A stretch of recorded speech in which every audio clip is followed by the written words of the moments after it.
Joshua 5.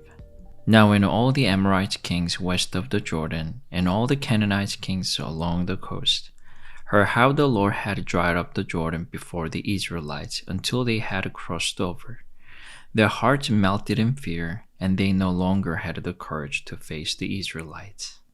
At the time, the Lord said to Joshua, "Make flint knives and circumcise the Israelites again." So Joshua made flint knives and circumcised the Israelites at Gibeath-haaraloth. Now this is why he did so. All those who came out of Egypt, all the men of military age, died in the wilderness on the way after leaving Egypt. All the people they came out had been circumcised, but all the people born in the wilderness during their journey from Egypt had not.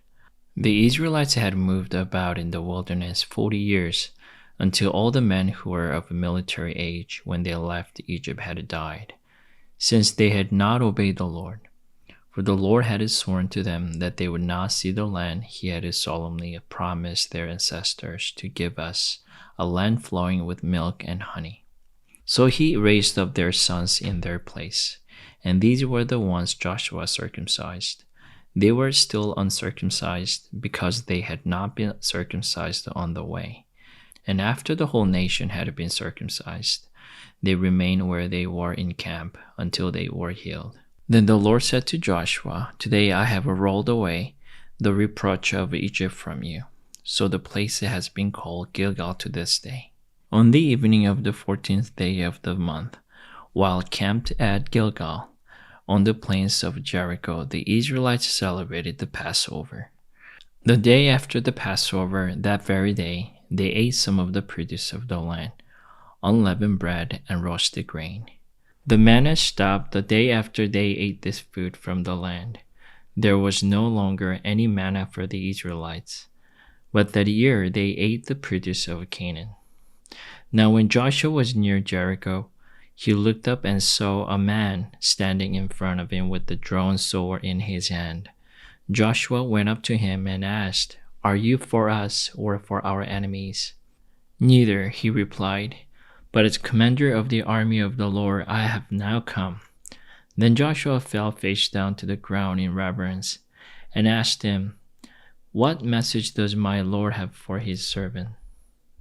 The commander of the Lord's army replied, "Take off your sandals, for the place where you are standing is holy." And Joshua did so. Joshua 6. Now the gates of Jericho were securely barred because of the Israelites.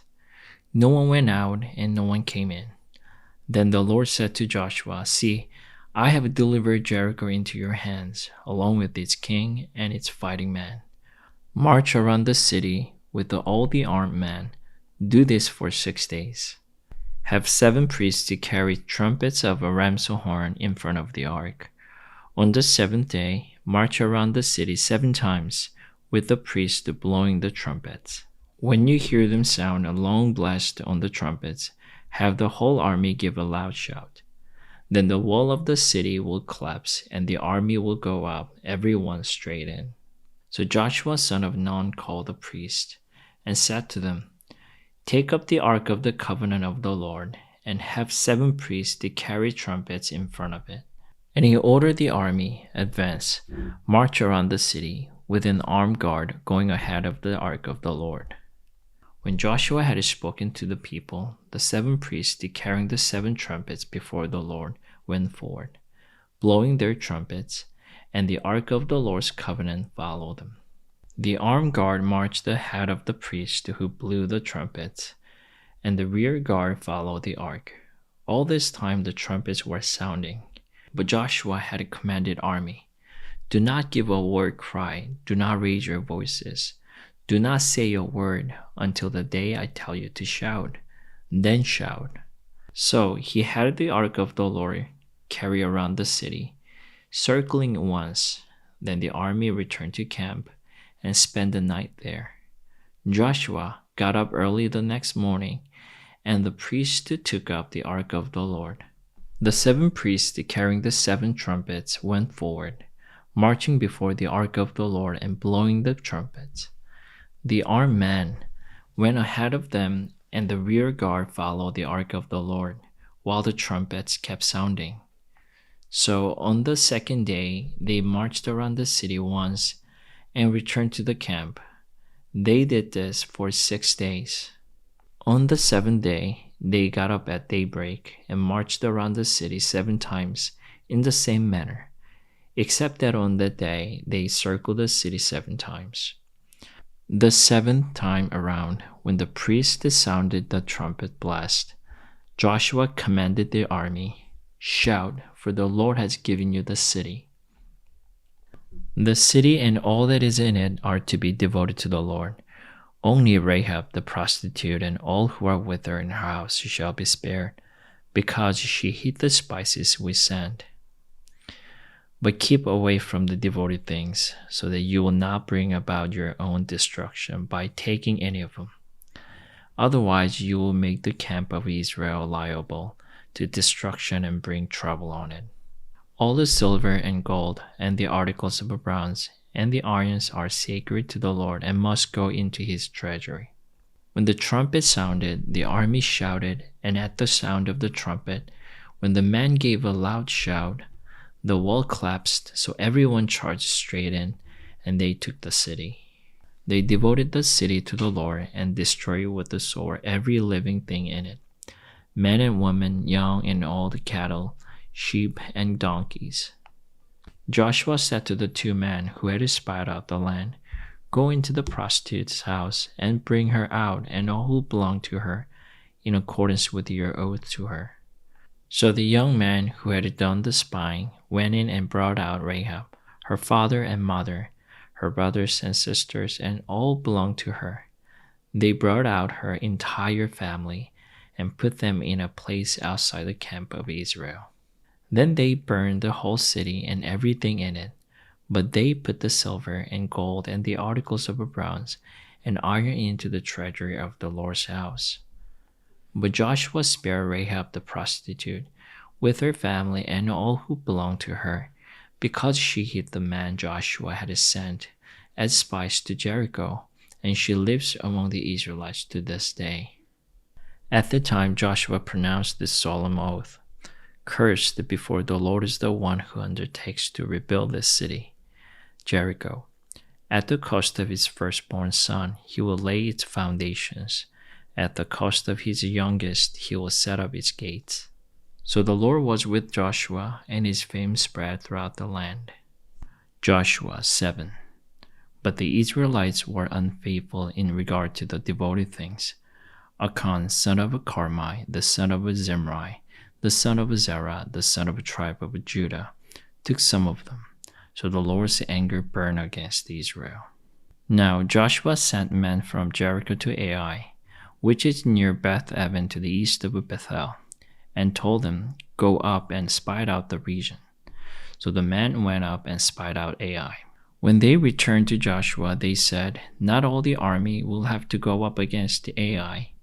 Send 2 or 2,000 men to take it, and do not weary the whole army, for only a few people live there." So about 3,000 went up, but they were routed by the men of Ai, who killed about 36 of them. They chased the Israelites from the city gates as far as the stone quarries, and struck them down on the slopes. At this the hearts of the people melted in fear and became like water. Then Joshua tore his clothes and fell face down to the ground before the ark of the Lord, remaining there till evening. The elders of Israel did the same, and sprinkled dust on their heads. And Joshua said, "Alas, sovereign Lord, why did you ever bring this people across the Jordan to deliver us into the hands of the Amorites to destroy us? If only we had been content to stay on the other side of Jordan. Pardon your servant, Lord, what can I say? Now the Israel has been routed by its enemies. The Canaanites and the other people of the country will hear about this, and they will surround us and wipe out our name from the earth. What then will you do for your own great name?" The Lord said to Joshua, "Stand up. What are you doing down on your face? Israel has sinned. They have violated my covenant. which I commanded them to keep. They have taken some of the devoted things. They have stolen, they have lied. They have put them with their own possessions. That is why the Israelites cannot stand against their enemies. They turn their backs and run because they have been made liable to destruction. I will not be with you anymore unless you destroy whatever among you is devoted to destruction. Go, consecrate the people. Tell them, consecrate yourself in preparation for tomorrow, for this is what the Lord, the God of Israel, says. They are devoted things among you, Israel. You cannot stand against your enemies until you remove them. In the morning, present yourselves tribe by tribe. The tribe the Lord chooses shall come forward, clan by clan. The clan the Lord chooses shall come forward, family by family. And the family the Lord chooses shall come forward, man by man. Whoever is caught with the divided things shall be destroyed by fire, along with all that belongs to him. He has violated the covenant of the Lord, and has done an outrageous thing in Israel. Early the next morning, Joshua had Israel come forward by tribes, and Judah was chosen. The clan of Judah came forward, and the Zerahites were chosen. He had the clan of the Zerahites come forward by families, and Zimri was chosen. Joshua had his family come forward man by man, and Achan son of Carmi, the son of Zimri, the son of Zerah, of the tribe of Judah, was chosen. Then Joshua said to Achan, My son, give glory to the Lord, the God of Israel, and honor him. Tell me what you have done. Do not hide it from me. Achan replied, It is true, I have sinned against the Lord, the God of Israel. This is what I have done.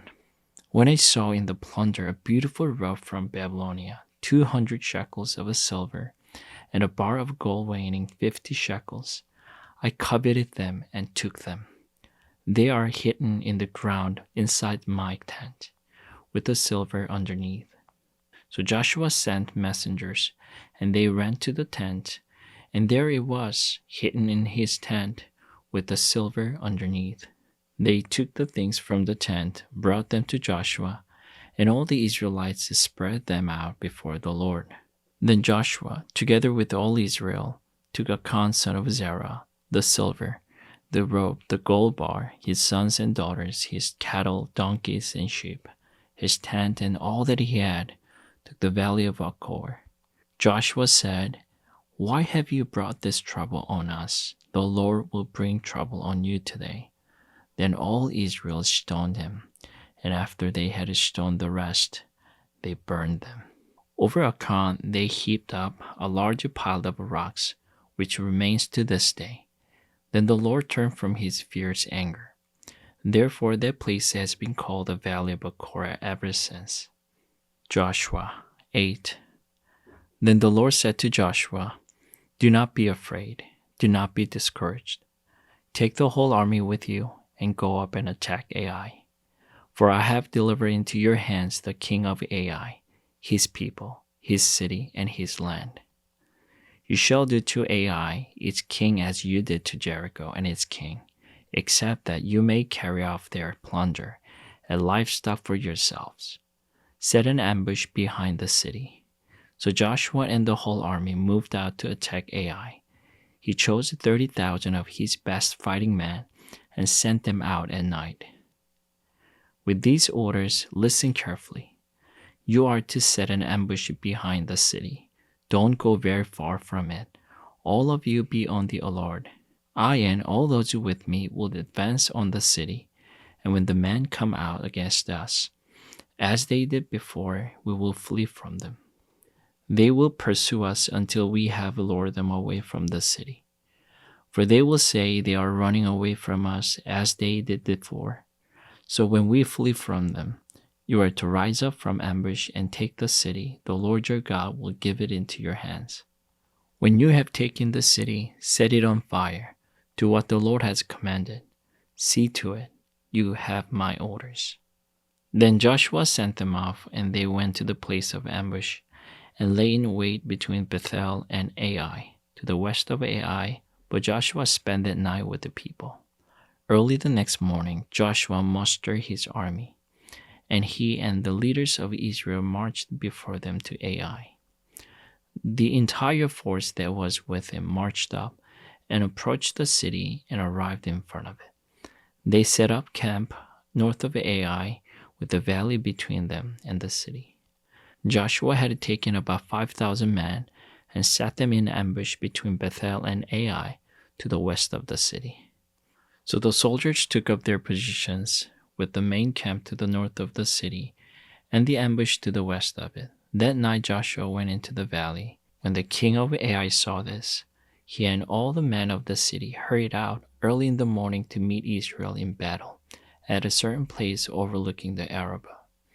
But they did not know that an ambush had been set against him behind the city. Joshua and all Israel let themselves be driven back before them, and they fled toward the wilderness.